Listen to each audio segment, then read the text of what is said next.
Bonjour à tous et à toutes, j'espère que vous allez bien. Aujourd'hui, je suis très heureuse de recevoir le maître Françoise Osanga Biwole. C'est ça. Françoise, est-ce que tu vas bien? Oui, merci pour cette invitation. Et je suis très contente d'être là avec toi ce matin. Merci. Pour répondre à tes questions. Est-ce que tu pourrais te présenter et me raconter ton parcours? Alors, actuellement, je suis avocate au barreau des Hauts-de-Seine. J'interviens principalement dans toutes les questions qui touchent le droit de la famille, des personnes et du patrimoine, ce qui concerne les affaires, les divorces, les séparations, les gardes d'enfants, tous les couples finalement, toutes les questions qui tournent autour du couple, la protection des majeurs, la protection des enfants, voilà. À peu près ces questions-là. Et donc, sur mon parcours, moi, j'ai un parcours très classique. J'ai fait une fac de droit pendant 5 ans. Après, j'ai fait une licence, d'abord 3 ans, une licence en droit privé, puis un master 1 en droit des affaires et un master 2 en droit des affaires et fiscalité.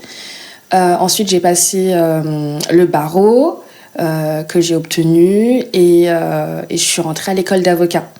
À l'école d'avocat, j'ai pas eu l'examen final. Du coup, j'ai dû redoubler et ensuite je l'ai obtenu. Et donc voilà, je me suis inscrite au barreau des Hauts-de-Seine. J'ai d'abord fait 1 an et demi, 2 ans en tant que collaboratrice dans un cabinet qui était généraliste. Et ensuite, je me suis installée à mon compte, donc en droit de la famille seulement. Ok, très bien.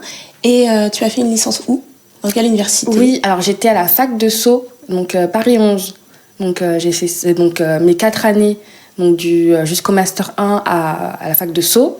Puis ensuite j'ai fait mon master 2 à la faculté de Rouen. Et après je suis revenue passer le barreau à Sceaux. Voilà. Donc tu n'as jamais redoublé durant ton parcours? Non, j'ai eu la chance. Donc t'avais que des bonnes notes, et t'étais bonne élève. J'ai eu la chance de ne pas redoubler, ce qui m'a permis après j'ai redoublé à l'école d'avocat. Bon, c'était plus, j'ai pas forcément perdu beaucoup de temps. J'avais pas forcément perdu beaucoup de temps avant, donc ça a été. Mais non, sinon j'avais pas redoublé avant. J'ai eu la chance de tout avoir du premier coup. Ok. Et pourquoi tu as choisi le secteur du droit privé du coup? Parce que tu aurais pu choisir le droit public, il y a plusieurs branches, mais pourquoi le droit du patrimoine, des personnes? Ouais, surtout qu'en plus, moi, j'ai une formation en droit des affaires, donc alors déjà, le droit privé, c'est le droit qui me parlait le plus.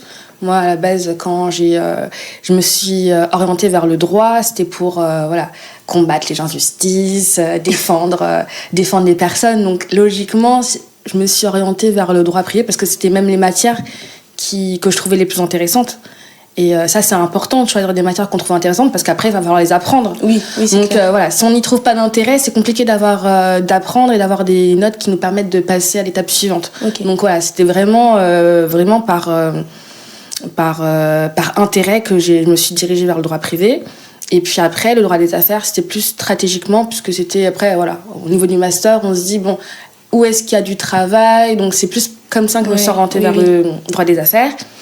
Et puis après, la fiscalité, là, à nouveau par intérêt. Parce que je trouvais que c'était une matière qui était assez technique. J'aimais le fait de réfléchir, de devoir me prendre la tête. Voilà, j'aimais le fait que ce soit compliqué. Que ça se disait compliqué. Est-ce qu'il faut apprendre des maths? Je sais pas, en fiscalité, il y a les maths, un peu de chiffres et tout. Moi, j'ai fait des études de droit. Oui. Et je me suis toujours dit, la fiscalité... Oui, il y a du chiffre. Mais moi, en fait, j'ai fait un bac scientifique avec option mathématiques. Donc, j'aimais bien les chiffres. Ah, d'accord, ok. Donc, justement, aller faire de la fiscalité, on retrouvait un peu de chiffres. Donc, moi, ça fitait bien avec mon parcours. Ok. Maintenant, il n'y a pas non plus de... C'est plus... On fait du droit, même en fiscalité. Donc, c'est plus des règles de droit qu'on doit comprendre. Mais il y a un peu de chiffres, mais c'est pas... C'est pas énorme. Non. Durant donc, ton parcours d'études, comment ça s'est passé l'ambiance avec les autres élèves, peut-être la compétition? Parce qu'en droit, on est un peu compétitif entre nous. Comment ça se passait en tant que femme noire d'origine donc camerounaise? Oui. Comment ça s'est passé durant toutes tes études et jusqu'à l'école d'avocat? Comment ça s'est passé? Alors, en réalité, moi, j'ai pas beaucoup ressenti la compétition. D'accord. C'est vrai que j'étais un peu dans ma bulle. En fait, comme moi, je suis à la fac de Sceaux, qui se trouve à 15 minutes à pied de chez moi, de chez mes parents. Okay. Donc en fait, moi, je suis toujours restée dans mon secteur. Ça veut dire que même j'avais mes amis de la fac, plutôt de l'école, du lycée qui venaient réviser à la fac, puisque la fac elle est ouverte. Okay. Oui. C'est-à-dire que j'ai pas vraiment, j'avoue que je suis restée un peu dans ma bulle toutes ces années-là, et j'ai pas vraiment ressenti une grande compétition. Après, de nature, je suis quelqu'un qui aime être la première. J'aime me donner à fond. Donc, en fait, de toute façon, je suis toujours en compétition avec moi-même de base. C'est très bien. Mais voilà, moi, mon but, j'ai toujours aimé essayer d'avoir des bonnes notes, les meilleures possibles. Hein. Oui. En plus, je travaillais à côté, c'est-à-dire que j'ai pas beaucoup été dans les ambiances fac, etc. J'avoue que je suis restée. Après, j'ai des amis de fac jusqu'à aujourd'hui avec qui je me suis très bien entendue. Mais c'est vrai que je suis restée quand même dans ma bulle en fait toutes ces années-là. Okay. Donc la compétition, non. Après, ça dépend aussi peut-être des facultés. Hein. Oui, aussi. À Sceaux, c'est une petite fac. D'accord. Donc j'ai pas forcément ressenti la compétition, même. Durant l'examen, le premier examen du barreau, le CRSPA, franchement, on essayait de réviser ensemble, etc. Donc, j'ai pas ressenti. D'accord. Et à l'école d'avocat À l'école d'avocat. Est-ce que tu as été confrontée à certaines choses ? Alors, oui, c'est un peu les raisons d'ailleurs de mon redoublement. Ok. Oui, mais bon, c'est pas, j'ai pas forcément envie d'en parler tout de suite. Oui. Mais oui, effectivement, j'y ai été confrontée. En tout cas, moi, je considère avoir été confrontée à ça et que c'est un peu les raisons pour moi qui ont causé mon redoublement. Mais finalement, honnêtement, c'est un mal pour un bien. Moi, c'est au contraire, puisque j'avais jamais expérimenté l'échec avant. Ok. Finalement, ça a été heureusement en fait que ça m'arrive à ce moment-là. Ah oui, parce que finalement, en fait, c'est tellement dur le monde du travail, c'est tellement notre monde que si justement on n'a pas été confronté à l'échec, on n'a pas eu cette expérience-là avant, en fait, ça peut être assez déroutant finalement d'y être confrontée après. Donc moi j'ai été contente finalement parce que oui, en plus non seulement c'était un échec, mais en plus redoubler à ce moment-là, on est peut-être 1% à redoubler. D'accord. Genre vraiment c'est alors rassurez-vous, si vous arrivez jusqu'à l'école d'avocat, normalement vous l'avez. Vraiment donc en fait c'était non seulement l'échec, mais en plus c'était la honte. Enfin c'est comme ça que je l'ai ressenti, c'était baisse d'estime de moi, qu'est-ce qui m'arrive, je suis pas celle que je croyais. Et donc, devoir surmonter ça, et puis ça m'a permis aussi de changer de voie. Parce que c'est à ce moment-là, moi, j'étais vraiment en parcours fiscalité, donc tous mes stages sont en fiscalité. Donc, j'étais censée être avocat fiscaliste à l'issue de l'école. D'accord. Mais justement, au fil des stages, je me suis rendu compte que ça me passionnait pas. D'accord. Alors c'était intéressant intellectuellement, etc. Mais me dire que j'allais me lever toute ma vie ou les 20 prochaines années de ma vie pour faire ça, non. Oui, ok. Et comment rétro-pédaler alors que je suis à la fin, c'était compliqué. Oui. Donc en fait, ça a été une opportunité finalement de dire ok, bon là, vu que tu dois recommencer, fais autre chose. Oui. Et donc, quand j'ai redoublé, je suis allée à l'école d'avocat de Paris, parce que j'étais à Versailles. Et là, j'ai fait un stage en alternance dans un cabinet spécialisé en droit de la famille. J'ai beaucoup aimé. Et j'ai fait après un stage en juridiction auprès du JAF, auprès du service d'affaires familiales d'Evry. Okay. J'ai adoré. Ça m'a permis d'aller dans plein de services différents et donc d'avoir vraiment l'autre côté, en fait, finalement, le côté magistrat. Et puis après, j'ai fait un autre stage, mon dernier stage, un peu en droit de la famille, un peu dans un autre cabinet un peu généraliste. Et donc, finalement, j'ai fini par être collaboratrice dans un cabinet généraliste. Okay. Mais parce que quand, en plus, on fait du conseil, on fait pas du tout la même chose. Oui. Moi, j'avais jamais rédigé une assignation. Oui. Alors que finalement, quand t'es avocat pour tout. Donc, j'aurais pu après, demain, en faire des assignations. Bon, il y a des modèles, je pense que mon cerveau marche bien, je m'en serais sortie. mais bon, c'est pas du tout pareil, en fait. On comprend pas les mêmes choses, c'est pas du tout pareil. Donc, le fait de redoubler, ça m'a permis d'avoir une réelle formation en tant qu'avocat. Enfin, en tant qu'avocat qui fait du contentieux. Oui. Et ça, ce que j'aurais pas pu faire. Donc ça m'a ouvert d'autres portes. Mais comment t'as surmonté donc ce redoublement? Tu t'es donné 10 fois plus? Non, pas non. Non, parce que c'était pas un problème d'acquisition des connaissances. D'accord. Non, mon cerveau marchait bien. C'était mental. C'est ça, c'était des circonstances qui ont fait que voilà, j'ai dû redoubler. Oui. Mais bon, j'étais bonne. Oui. Ça, j'avais pas de doute sur le fait que j'étais bonne. Justement, c'est pour ça que c'était injuste. T'avais confiance en toi. Ah oui, voilà. C'est pour ça que c'était injuste, parce que j'étais bonne. Et que j'aurais pu j'aurais pu avoir mon diplôme directement. Okay. Mais c'est pas grave, au contraire. Moi, franchement, aujourd'hui, je me dis, mais oui, j'ai surmonté ça, et je suis contente, en fait. Okay. Parce que, voilà, comme je t'ai dit, quand t'arrives sur le monde du travail, en fait, personne te fait de cadeaux. Oui. Donc, tant mieux que... peut-être qu'on m'avait fait beaucoup de cadeaux avant, que je m'en rendais pas compte, et que j'étais un peu dans mon monde des bisounours. Oui. Et là, voilà, on m'a rappelé c'est quoi la vie. La vie est injuste, la vie est difficile, et c'est pas grave, on avance. Oui. Donc, non, moi, j'ai finalement, voilà, vraiment... Et puis, ça m'a permis d'aller vers ce à quoi j'aspirais, puisque aujourd'hui, je suis avocate en droit de la famille. Oui. Alors que c'était pas vers la voie... tu voulais... En tout cas, c'était parce que franchement, je pense que si j'avais eu mon diplôme directement, je sais pas si vraiment j'aurais exercé tout de suite. D'accord. Parce que j'avais plus envie à ce moment-là. Okay, je me disais non, le droit de la fiscalité, c'est pas pour moi. Okay. J'avais pas envie. Oui. Moi, je suis quelqu'un, j'ai pas envie, je fais pas. Oui. J'ai besoin d'avoir l'intérêt pour ce que je fais. Voilà. D'accord. Je vais pas faire quelque chose, même si ça peut être un intérêt économique, hein, me dire je le fais pour l'argent, mais il faut que j'y vois un intérêt pour pouvoir le faire. Alors, qu'est-ce que tes études de droit t'ont appris en termes de savoir-être? Parce que moi, j'ai fait des études de droit. C'est vraiment là que je me suis rendu compte qu'il fallait être très carré, très rigoureux. Oui, et moi, vrai. je suis très scolaire. Oui. Voilà. Et il faut lire beaucoup. Oui. Chose que je ne faisais pas forcément. Donc, toi, qu'est-ce que ça t'a appris? Je pense que ça développe. Comme tu dis, moi, dans mon parcours scolaire, j'ai toujours fait partie des premiers de la classe. Donc, je pense que j'avais déjà ces qualités-là. Oui. Et ça m'a développé, oui, encore plus. D'accord. Donc, la rigueur, je suis totalement d'accord avec toi, la rigueur. Le goût de la lecture, je l'avais déjà, je l'ai encore plus. Et là, je l'ai encore plus. Parce que vraiment, je suis une passionnée de lecture aujourd'hui. Oui, ce qu'il faut, c'est ça. Et puis, oui, de la curiosité intellectuelle. Faut être curieux. Passionné aussi, je pense. Oui, après, ce qui est bien, et moi, c'est ça que j'apprécie dans mon métier, c'est qu'on est, je dirais, 76 000 avocats en France. Et il y a 76 000 avocats différents, en fait. On est tous différents. Il n'y a pas de moule. Je pense qu'il n'y a pas beaucoup de professions qui nous permettent d'être soi-même à 100%. Si tu veux, je sais pas, être en basket, t'as le droit d'être avocate en basket. Enfin, il n'y a pas vraiment de règles. Si t'aimes le droit canin, si t'aimes les animaux, tu peux faire du droit canin. Enfin, tu peux vraiment être en adéquation totalement avec tes valeurs, avec les causes que tu aimes défendre, avec toi-même, en fait. Et ça, je pense que, à part là, comme ça, ce qui me vient, c'est être artiste. C'est ça qui permet de t'exprimer totalement, être artiste. Et être avocate, c'est pareil. Il y a sûrement d'autres métiers, mais là, c'est ce qui me vient. Alors, tout à l'heure, tu as dit que tu aimais être première de la classe. Ce n'est pas tout le monde qui dit ça, en fait, qui assume dire ça. Est-ce que c'est tes parents qui t'ont donné envie d'être toujours première de la classe? Tes frères et sœurs?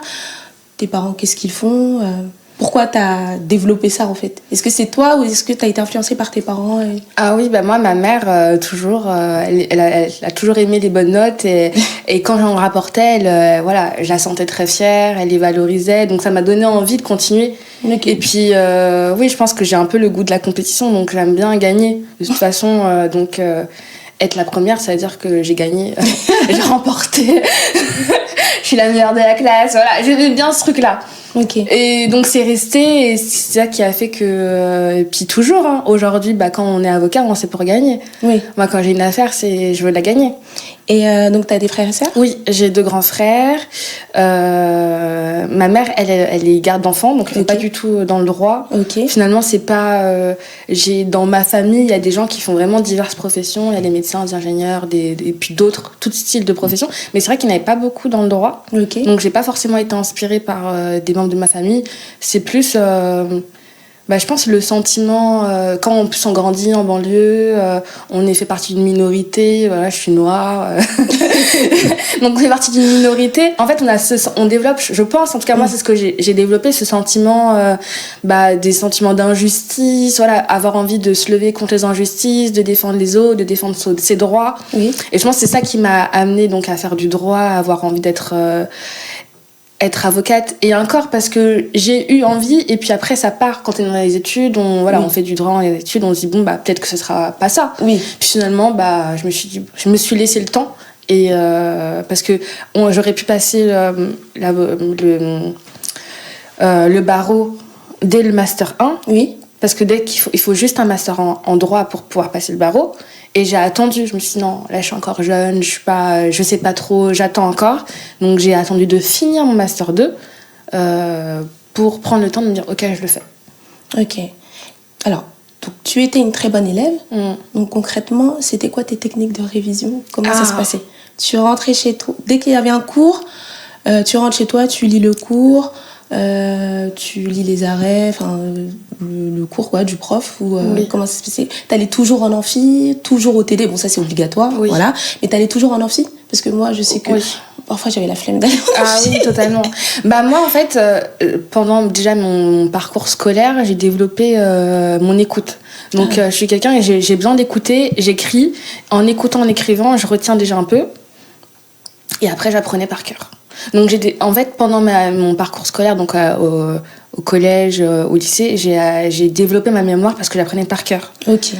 Et ça c'est bien parce que après ça m'a facilité pour la fac. Ok. On va pas se mentir, enfin voilà. Oui. Tout facilite en fait. Donc en fait à la fac, donc j'assistais aux amphis parce que ça me permettait de déjà comprendre le cours, l'entendre, l'avoir au moins entendu une fois. Et c'est plus simple après pour apprendre. Quand j'ai déjà entendu, il y a des choses qui me marquent plus ou moins. Donc en plus on prend des notes, donc ça permet de commencer à apprendre. Et puis après j'apprenais au moment des examens, parce que j'ai pas que ça à faire en fait.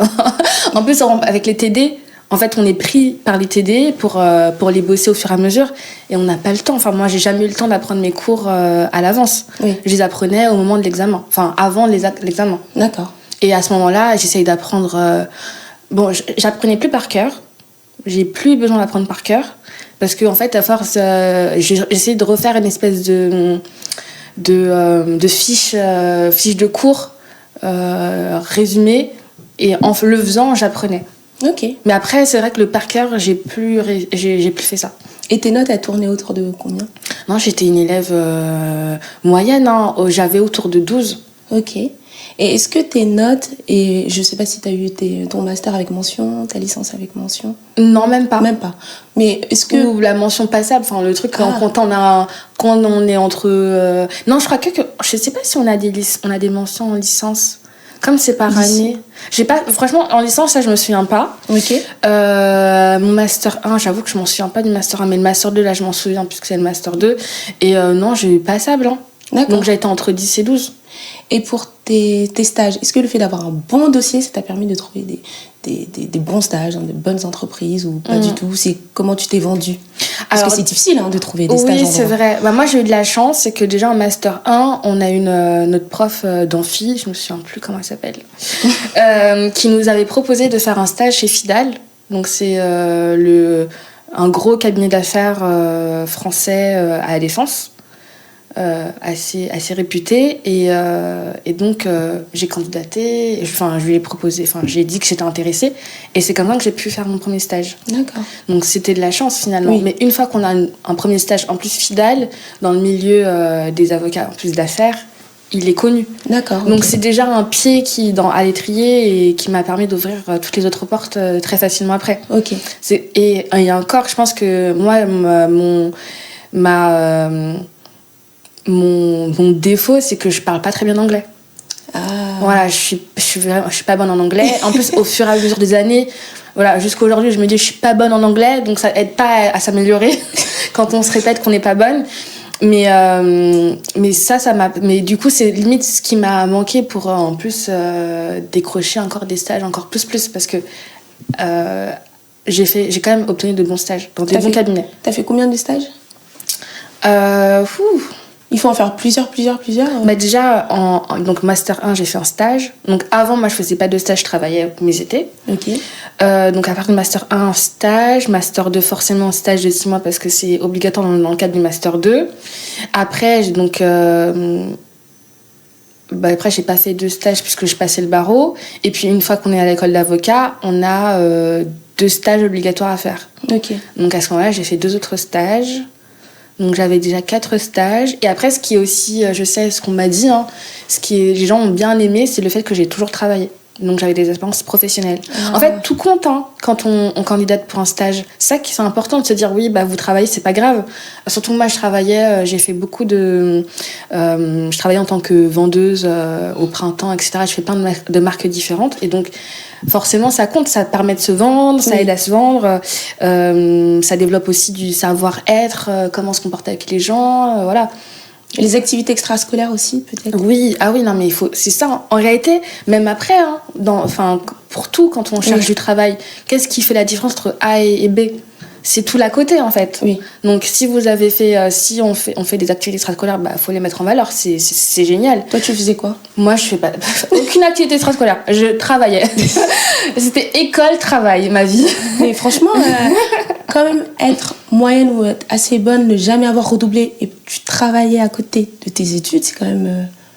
Bah oui, parce que forcément, t'as réussi à t'en sortir. Si j'avais eu plus de temps, et c'est pour ça il faut aussi avoir de l'empathie avec soi-même. Enfin, c'est sûr que si moi mon seul travail c'était d'aller à l'école, bah j'aurais 15. Oui. Si c'était ça mon seul job, mais non, moi j'avais un job à côté. Oui. Et donc non, en fait, je pouvais pas passer tout mon temps à travailler, mais bon.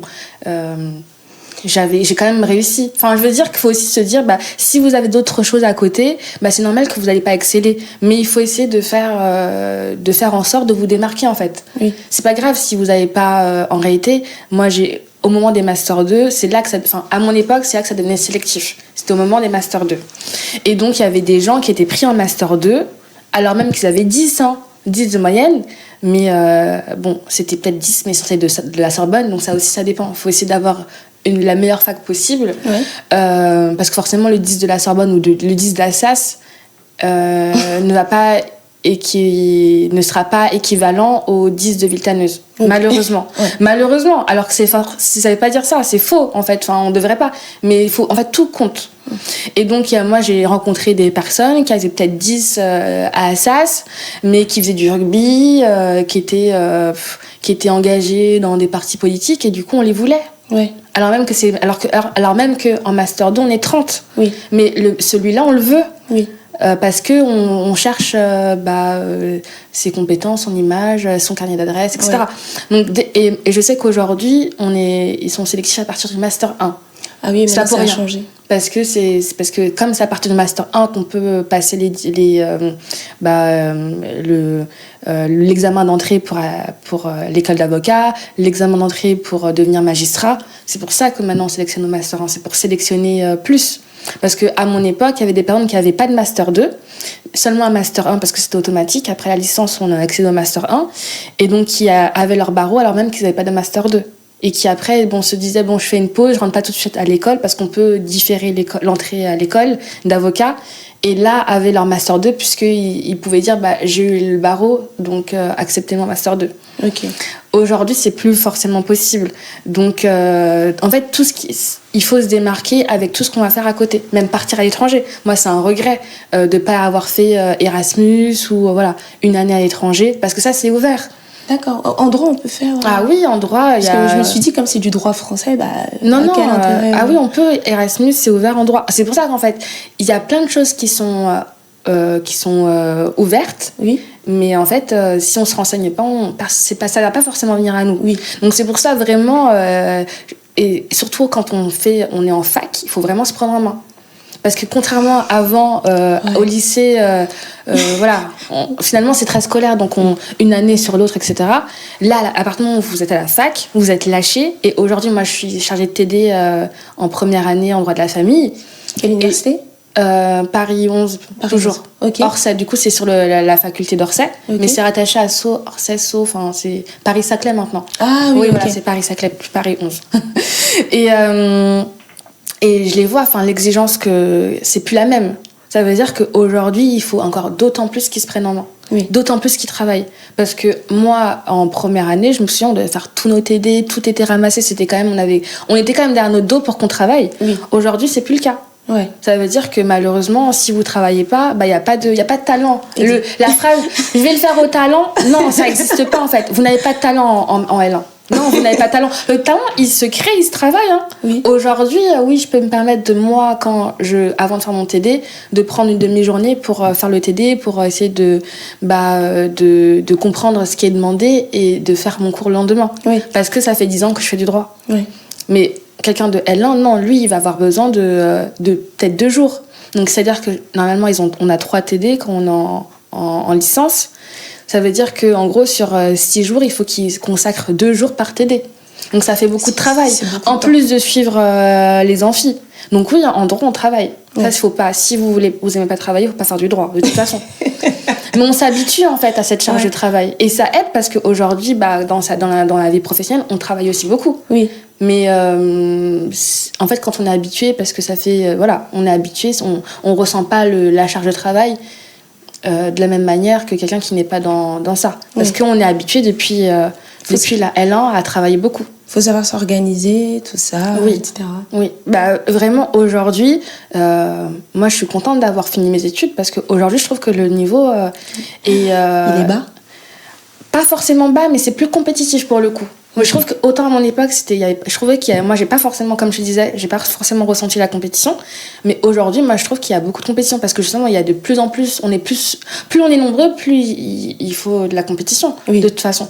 Et justement, c'est pour ça que ça a changé, pour qu'on sélectionne au Master 1 et plus au Master 2, pour aussi faire de la compétition. Oui. Pour aussi sélectionner, en fait, qui est une sélection naturelle, qui est déjà une sélection, parce que moi, je me souvenais en L1, qu'on arrivait, on nous disait, vous regardez là, vous êtes 2000. Oui, moi aussi. Voilà, on le dit toujours, mais c'est encore plus le cas. En fait, au fil des mois, je voyais que l'amphi commençait à se désengorger. Oui. Au début, tout le monde est assis sur les escaliers, tout ça et tout. Et quand on arrive vers novembre, ça diminue. Et je crois, plus on avance, L1, L2, L3, ça diminue.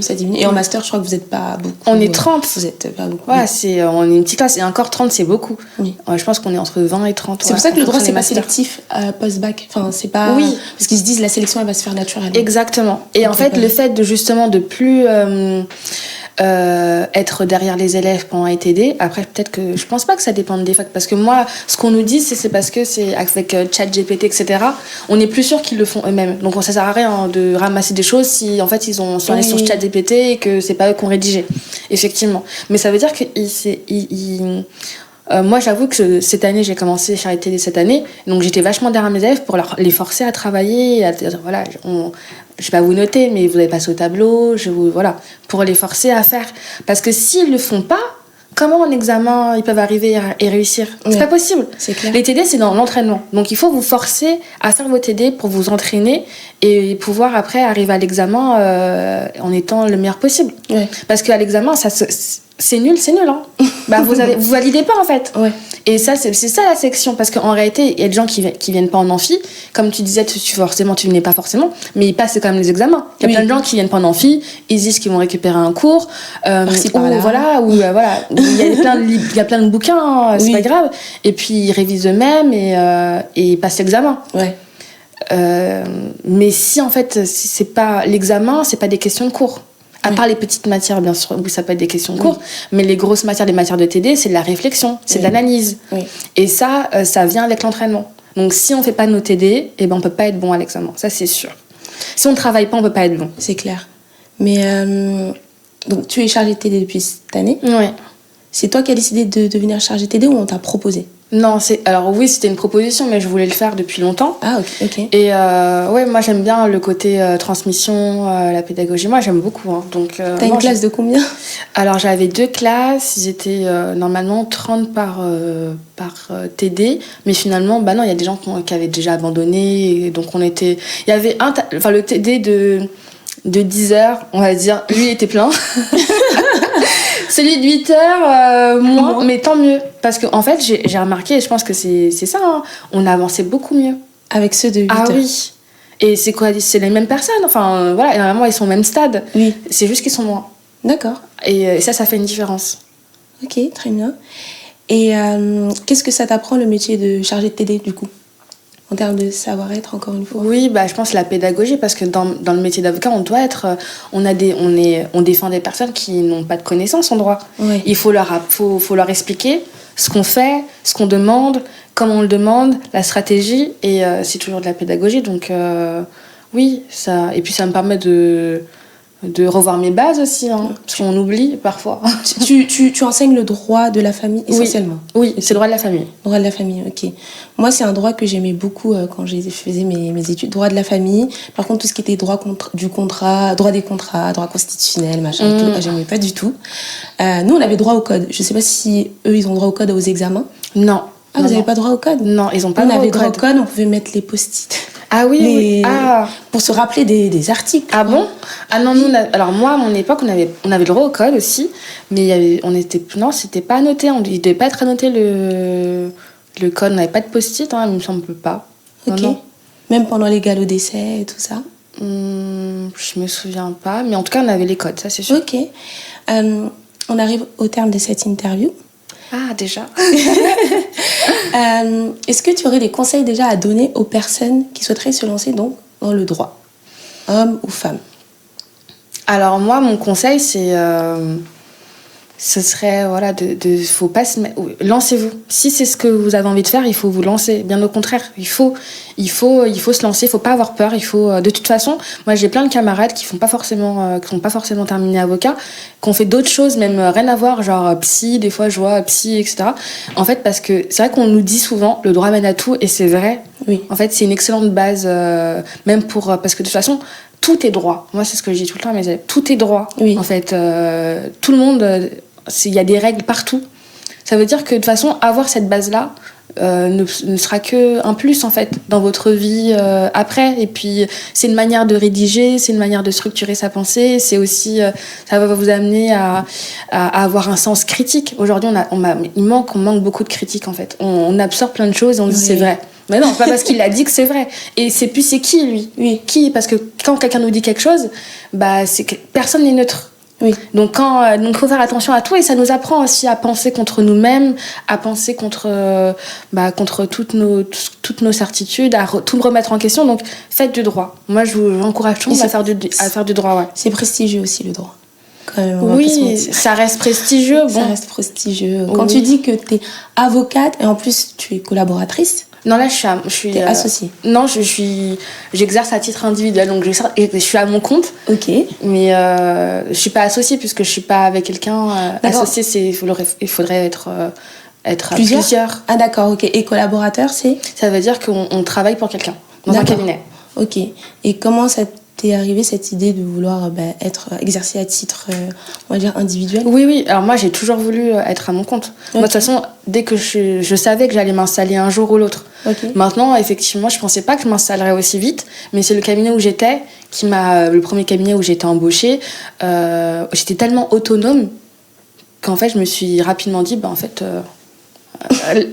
autant que tu continues toute seule. je suis tellement autonome finalement. Oui. Autant continuer. Et il y a une vraie solidarité dans la profession. Ça veut dire que je sais pas tout. Oui. En plus, ça fait maintenant 3 ans que je suis avocate, donc il y a encore des choses que j'ai pas encore expérimentées, même si je le sais en théorie, en pratique, je l'ai pas forcément fait. Et pour le coup, il y a toujours quelqu'un à qui on peut demander des conseils. Je pensais que vous étiez tous dispersés. Franchement, je me dis pas. Ah non, ça fait partie de nos principes. Qui régissent les principes qui régissent la profession d'avocat. On doit être confraternel, on doit être solidaire, et vraiment on l'est. D'accord. Donc pour le coup, on est. Même si je sais pas, je sais à qui demander si je sais pas. Et vous avez le droit de vous prononcer sur des sujets politiques, sociétals? Ah oui, parce que ce soit sur les réseaux sociaux. Oui. Où il y a des limites. Alors, je pense qu'il y en a qui abusent un peu quand même. Alors, on a les limites, c'est effectivement notre déontologie, les principes essentiels. On doit rester, on doit faire preuve de modération, de délicatesse. On va pas abuser dans nos propos. On doit rester toujours, on va pas se mettre à insulter les gens. Enfin, oui. Insulter les gens, c'est une infraction. Hein. Oui. Donc voilà. Mais à pas respecter nos principes essentiels. Non, on est libre de défendre et de prendre la parole pour pour quelque cause qu'on souhaite. Et c'est ça aussi qui est bien. Ok. Merci à toi, Françoise. Merci à toi pour ces questions. Et quant à nous, on se retrouve très vite pour une nouvelle interview.